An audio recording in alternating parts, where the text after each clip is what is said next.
नमस्कार बंधुरा आज के आमरा बानाबो आलू पोस्त जेटा प्रत्येक बांगालिर सबथेके प्रिय खाबारेर मध्य एकटा प्रत्येकटा बांगालिर भालो लागे एमन कोनो बांगाली नेই जार आलू पोस्त भालो लागे ना।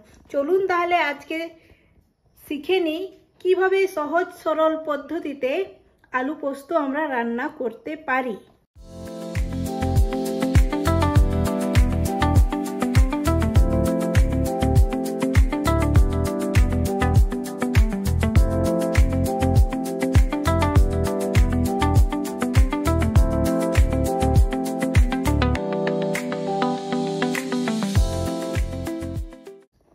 प्रथमे এই যে এইভাবে আলু কেটে নিতে হবে, যেটা আমি আগেই কেটে নিয়েছি।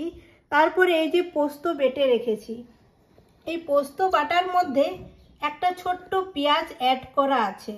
অবশ্যই পোস্ত বাটার আগে কমসে কম 3-4 ঘন্টা ভিজিয়ে রাখতে হবে, তাহলে টেস্ট আরো দ্বিগুণ পরিমাণে বেড়ে যাবে। এরপর আমরা কেটে রেখেছি আগে থেকে পেঁয়াজ, একটা তেজপাতা লাগবে, টমেটো কুচি আর এই যে আদা রসুন বাটা, দুটো কাঁচা লঙ্কা আর জিরে গোলকির পেস্ট যেটা আগে থেকে রেডি করে রেখেছি। আর শেষে টেস্টকে আরো দ্বিগুণ মাত্রায় বাড়িয়ে তোলার জন্য কারি পাতা, শুকনো লঙ্কা, সরষের ফোড়ন দিয়ে দেব। চলুন তাহলে দেখে নিই কিভাবে ঝটপট আমরা आलू पोस्त रेडी करी। ओ सरषेर तेल गरम करे नेब प्रथमे आमरा, तारपर तार मध्य केटे रखा पेंयाज लंका तेजपाता दिए देब।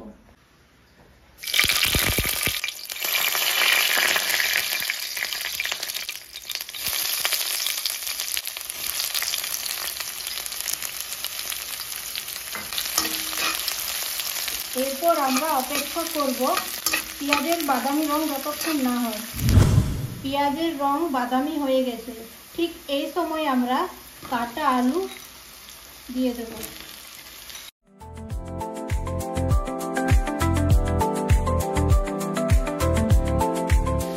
5 মিনিট হয়ে গেছে, এবার আমরা পরিমাণ মতো লবণ দিয়ে দেব।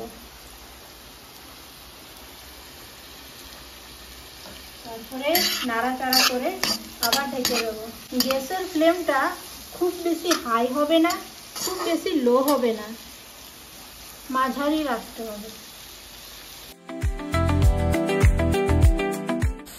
এই যে দেখতে পাচ্ছেন সহজে ভেঙে যাচ্ছে আলু, তাহলে বুঝে নিতে হবে আলু আমাদের সেদ্ধ হয়ে গেছে। ঠিক এই সময় আমরা দিয়ে দেব আগে থেকে বেটে রাখা আদা রসুন আর জিরে গোলকির পেস্ট।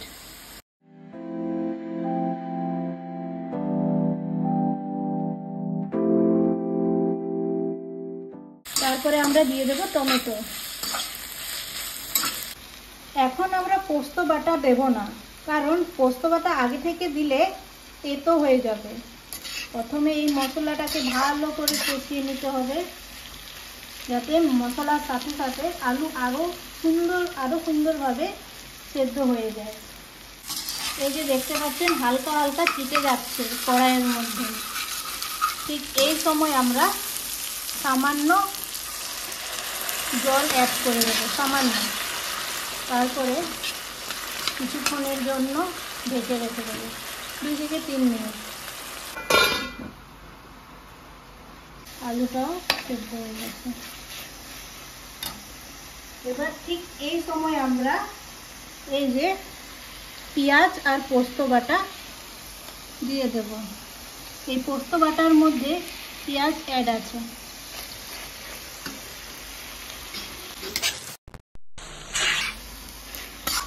এটাকে ভালো করে নাড়িয়ে চাড়িয়ে নেব।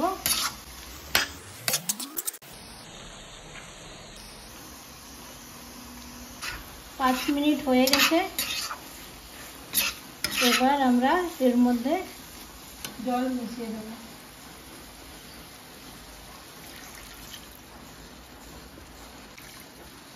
এই যে দেখতে পাচ্ছেন আলু পোস্তর মধ্যে জল দিয়ে দিয়েছি, এবার আমরা ঢেকে দেব। এই গ্যাসের ফ্লেমটা এবার হাই করে দেব।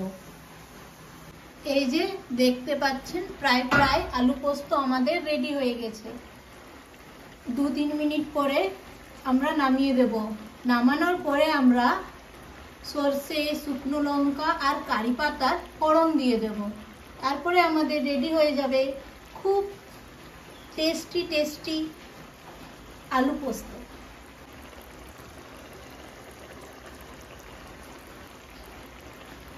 তো এই যে বন্ধুরা, ঝটপট রেডি হয়ে গেছে আমাদের সহজ সরল পদ্ধতিতে আলু পোস্ত। যদি আপনাদের এই রেসিপিটা ভালো লেগে থাকে তাহলে অবশ্যই ঝটপট বাড়িতে বানিয়ে নেবেন।